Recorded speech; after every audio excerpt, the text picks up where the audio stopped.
Hey everyone, welcome to this channel. आज हम एक नई कहानी शुरू करने वाले हैं जिसका नाम है अनएक्सपेक्टेडली योर्स। एंड इस कहानी में जो टॉप कैरेक्टर होने वाला है वो है शनाया और जो बॉटम है वो है मीरा। बिना बकवास के कहानी को शुरू करते हैं। चैप्टर 1। क्या भाई आप समझ रहे हैं ना आप क्या कह रहे हैं? एक लड़की जिसकी हरे रंग की कुर्ती उसके मासूम चेहरे को और भी शांत बना रही थी और जिसकी चोटी उसकी पीठ तक बंधी हुई थी, चिल्लाते हुए बोली। उसके सामने खड़ा लड़का शादी की शेरवानी में था। वो अपने बैग पैक करते हुए बोला, देख शनाया, जो मैं कह रहा हूँ बस वो चुपचाप कर ले। परवीन मेरा इंतजार कर रहा है। लेकिन भाई ये कोई आम बात नहीं है। मैं भाभी से शादी कैसे कर सकती हूँ? शनाया बोल पड़ी। उसकी आवाज में डर और उलझन थी। लड़का, उसका भाई, आखिरी जीप लगाते हुए पलटा और शनाया की बाहें थाम ली। उसकी आंखों में थकान और लाचारी थी। देख शनाया, आज तक मैंने तुझसे कुछ नहीं मांगा। बस ये एक बात है जो पहली और आखिरी बार मांग रहा हूँ। प्लीज जा और मीरा से शादी कर ले। शनाया की आंखें फैल गई। क्या? मीरा? लेकिन भाई। हाँ, हाँ, मीरा को सब पता है और मुझे भी पता है कि तुझे लड़के पसंद नहीं। लेकिन अगर तू मीरा से शादी कर लेती है तो कम से कम किसी और लड़के की दुल्हन नहीं बनेगी और तुम दोनों अपनी जिंदगी फ्रीडम से जी सकती हो, समझी? कुछ पल के लिए कमरे में खामोशी छा गई। फिर शनाया की आंखों से बेबसी तैर गई। वो धीरे से बोली, लेकिन भाई परिवार का क्या होगा? उस पर वो लड़का, उसका भाई, उसकी परेशानी को चूमते हुए धीमे से बोला, देख, जब तक मैं लौट कर ना आऊं सब सब संभाल लेना और याद रखना तेरा भाई तुझसे बहुत प्यार करता है। मैं वापस लौटूंगा और तुम्हारे दूसरे भाई को भी साथ लाऊंगा। वो थोड़ा रुका, फिर उसकी आंखों में एक अजीब सी बेचैनी तैर गई। बस तब तक तू मीरा के साथ एक बच्चा कर ले। इतना कहकर वो बिना कुछ और बोले अपना बैग उठाता है और अचानक खिड़की से कूदकर बाहर निकल जाता है। शायद सन्न रह गई। वो खामोश खड़ी रही, जैसे उसकी दुनिया एक पल में पलट गई हो। उसकी आंखें उस खिड़की पर टिक गई जहां से उसका भाई अभी अभी गया था। वो खुद से बुदबुदाई, भाई ये कैसा रक्षाबंधन का तोहफा दे गए हो तुम?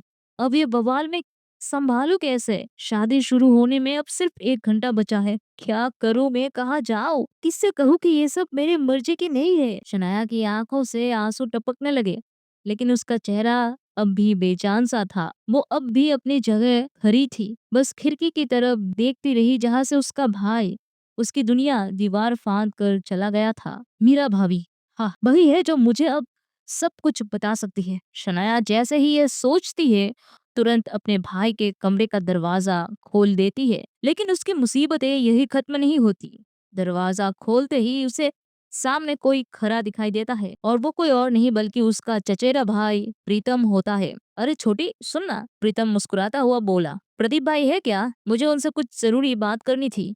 शनाया घबरा गई, लेकिन अगले ही पल जल्दी से बोली, वो थोड़ा आराम कर रहे हैं भाई। उन्होंने कहा है कि कोई उन्हें डिस्टर्ब ना करे। ये सुनते ही प्रीतम थोड़ा सा मुंह लटकाते हुए बोला, अच्छा ठीक है, फिर बाद में मिल लेता हूँ। और वो वहां से चला गया। जैसे ही वो गया शनाया ने तेजी से अपने कदम बढ़ा दिए। उसकी आंखें अब सिर्फ एक शख्स को ढूंढ रही थी और वो थी मीरा। वो सीधा उस कमरे की ओर गई जहां मीरा शादी के लिए तैयार हो रही थी और बिना कुछ सोचे समझे जोर जोर से दरवाजा पीटने लगी। मीरा भाभी, भाभी दरवाजा खोलिए। 2-3 बार उसने मुक्के मारे होंगे तभी दरवाजा खुला। सामने शनाया के ही उम्र की एक लड़की खड़ी थी। वो मुस्कुराकर बोली, अरे दी देखो ना कौन आया है, तुम्हारा ननद। और इससे पहले कि मीरा कुछ कह पाती पीछे से एक जानी पहचानी ठंडी और गूंजती हुई आवाज आई, अरे ननद नहीं नागिन बोलो ना। क्यों जी शनाया, सही कहे हम। पीछे से वो तेज आवाज गूंजी और कमरे में एक ठहाका सा गुंज उठा। शनाया की आंखें गुस्से से भर गई। उसने पलट कर देखा और बिना देर किए तेज कदमों से मीरा की ओर बढ़ते हुए बोली, भाभी मुझे आपसे अकेले में बात करनी है। लेकिन वही लड़की जिसका नाम मीनू था फिर बीच में टपक पड़ी, अरे शादी तो हुई नहीं और रौब झरने आ गई। शनाया, यही संस्कार मिले हैं तुझे? ननद ननद बनते ही अकर आ गई। अब शनाया का पारा चढ़ चुका था। उसने एक नजर घूम कर देखा और गुस्से में गरज उठी, देख मीनू, मस्ती का टाइम नहीं है। मैंने कहा ना मुझे भाभी से बात करनी है अकेले में। तू और तेरे चमचे बाहर जाओ अभी के अभी। मीनू जो बचपन में शनाया की बेस्ट फ्रेंड हुआ करती थी और आज हालातों की वजह से जैसे उसकी छिपी दुश्मन बन चुकी थी, उसका चेहरा तमतमा उठा। मगर शनाया की आंखों में जो तेज था, उसने बिना कुछ कहे इशारा किया और अपने साथ आई लड़कियों के साथ कमरे से बाहर चली गई। अब कमरा खाली था और कमरे में अब सिर्फ दो ही लोग थे,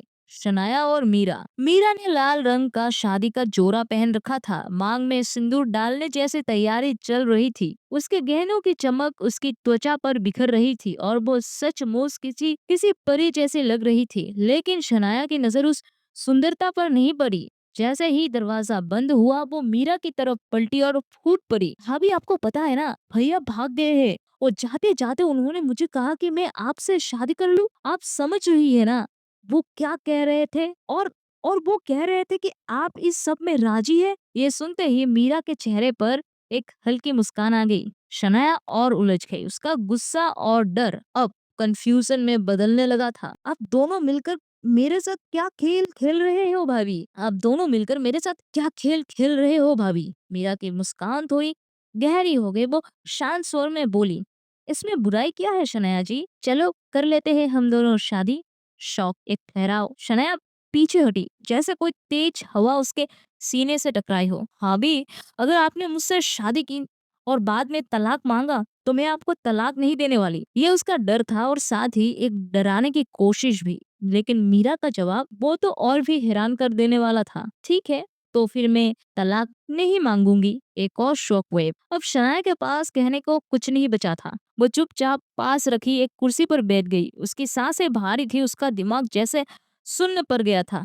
मीरा की ओर देखते हुए वो बुदबुदाई, मीरा जी, आपके और भाई के दिमाग में चल क्या रहा है? आप दोनों तो खुद अपनी मर्जी से शादी करने को तैयार थे, फिर अब ये सब अचानक से बदल कैसे गया? मीरा ने एक गहरी सांस ली। वो कुछ पल शनाया को खामोशी से देखती रही। फिर उसने कुछ जवाब देने के बजाय एक ऐसा सवाल पूछा जिसे शनाया को पूरी तरह से ऑफ गार्ड कर दिया।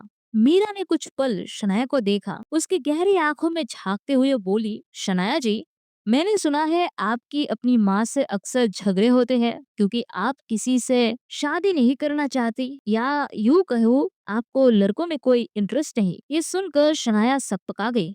मीरा ने बात कुछ ऐसी सटीक जगह पर रख दी थी जो अब तक शनाया ने खुद से भी छुपा रखा था। लेकिन शनाया कहाँ हार मानने वाली थी। उसने होठ भींचे और थोड़ा झल्लाकर बोली, ठीक है, मैं आपसे शादी तो कर लेती हूँ, लेकिन आप अपनी बोरिया बिस्तर बांध लीजिए क्योंकि इस शादी के बाद हमें गांव छोड़कर भागना पड़ेगा। मुझे नहीं पता कितने लोग हमारी इस शादी को मंजूरी देंगे, सो बी रेडी। बाकी का जो भी होगा शहर जाकर देख लेंगे। मीरा ने शनाया की आंखों में झांका और बस मुस्कुरा दी। मैंने अपनी पैकिंग पहले ही कर ली है। क्या आपने की? शनाया कुछ पल बस उसे देखती रही, फिर सिर हिलाकर धीरे से बोली, क्या अजीब लड़की हो तुम। और ये कहते हुए दरवाजा खोलकर तेजी से बाहर चली गई। पीछे से मीरा बस उसे जाते हुए खामोशी से देखती रही, एक ऐसी नजरों से जिसमें सवाल भी थे, जवाब भी और शायद प्यार भी। एक घंटे बाद गांव का हर कोना आज खुशियों से चमक रहा था। और हो भी क्यों ना, गांव के सरपंच अभिनव ठाकुर के इकलौते बेटे प्रदीप ठाकुर की शादी जो थी, पूरा ठाकुर परिवार आज जैसे राजघराने का हिस्सा लग रहा था। दूल्हे के लिए एक शाही मंडप, फूलों से सजी हवेली, ढोल नगारों की गूंज और हर दिशा से आती बधाइयों की आवाजें। लेकिन इस चकाचंद में एक शख्स ऐसा था जिसके हाथ पांव कांप रहे थे। शनाया ठाकुर, ठाकुर साहब की इकलौती बेटी, 28 साल की एक डॉक्टर जिसने अपनी जिंदगी का ज्यादातर वक्त शहर में बिताया था। उसकी पढ़ाई, उसकी सोच, उसकी दुनिया सब मॉडर्न थी, मगर घर की दीवारों के पीछे अब भी पुरानी सोच की जकड़ थी। और उसी सोच ने माँ बेटी के बीच रिश्तों की दरारें पैदा की थी। शनाया और ललिता देवी, उसकी माँ के बीच आए दिन तकरार होती थी और इसलिए शनाया अक्सर काम में खुद को डुबो देती या शहर में रहना ही पसंद करती। मगर आज अपने ही भाई की शादी में वो दुल्हा बनने जा रही थी। इस शादी ने उसकी पूरी जिंदगी बदल दी थी। शनाया जो अपने दोस्त मंडली में हमेशा से प्राउडली सिंगल एंड अनअवेलेबल अब अचानक शादी के मंडप की सीट पर बैठने वाली थी और इस ख्याल से ही उसे उल्टी सी आने लगी थी। उसने प्रदीप के लिए तैयार की गई शेरवानी पहन ली थी क्योंकि एक चीज थी जो उसे और प्रदीप को एक जैसी बनाती थी, उनकी हाइट और बॉडी लैंग्वेज। जब दोनों एक जैसे कपड़े पहनते तो पीछे से देखकर ये पहचानना मुश्किल होता है कि प्रदीप कौन है और शनाया कौन। और आज उसी सिमिलरिटी का फायदा शनाया उठाने जा रही थी। जैसे ही शनाया ने दुल्हे वाला सेहरा पहना और दरवाजा खोला, सामने उसके सारे कजिन्स पहले से मौजूद थे। उसे देखते ही सब ऐसे चिल्लाने लगे जैसे किसी ने भेड़ों के झुंड को छेड़ दिया हो। अरे दुल्हा तो क्या हो गया इसको? कुछ ने हंसना शुरू किया, कुछ ने मजाक उड़ाया और कुछ तो मोबाइल निकालकर वीडियो बनाने लगे। शनाया थोड़ी गड़बड़ा गई, लेकिन ठीक उसी वक्त बस करो तुम सब, अभिनव ठाकुर की दमदार आवाज ने सबको सुन्न कर दिया। वो आकर शनाया के आगे खड़ी हो गई और बोले, क्या कर रहे हो तुम लोग? मेरे बेटे को परेशान कर रहे हो? हटो सामने से, अभी शादी शुरू होने में बस 10 मिनट ही बाकी है। सारे कजिन से एकदम चुपचाप साइड हो गए। अभिनव ने शनाया की बाह पकड़ी और उसे लेकर अंदर की ओर बढ़ गई। कुछ कदम चलने के बाद एक खाली हॉल आया जहाँ ना कोई बाराती था ना घरवाले, बस सन्नाटा। वही अचानक अभिनव ठाकुर रुके और बहुत धीमे लेकिन गंभीर स्वर में बोले, शनाया बेटा, एक बात ध्यान से सुनो। शादी के बाद मैंने तुम्हारे लिए गाड़ी तैयार रखी है। तुम जैसे ही 7 फेरे पूरे करो, मीरा को लेकर सीधे लखनऊ निकल जाना और वहां से अपनी पोस्टिंग कहीं और करवा लेना। ये गांव, ये लोग, ये नाम सब पीछे छोड़ देना। और सबसे जरूरी, किसी को पता नहीं चलना चाहिए कि तुम और मीरा कहाँ रह रहे हो, खास करके विराज को। शनाया ने शाया के कदम जैसे लड़खड़ा गए। उसे लगा जैसे जमीन खिसक रही हो। उसने लड़खड़ाते हुए कहा, बाबा साहब, आपको ये सब पता है? पता था? और विराज भैया, वो हमें क्यों ढूंढेंगे? अभिनव अभिनव ठाकुर एक गहरी सांस ली, शनाया की तरफ देखा और आंखों में एक पिता का डर और जिम्मेदारी लिए बोले, बेटा, सब कुछ मीरा तुम्हें समझा देगी, लेकिन अब समय नहीं है। बस इतना जान लो, तुम्हारा जाना जरूरी है। और हाँ, ये बात आज की किसी के कान तक नहीं जानी चाहिए। जो हुआ है वो यही दफन हो जाना चाहिए।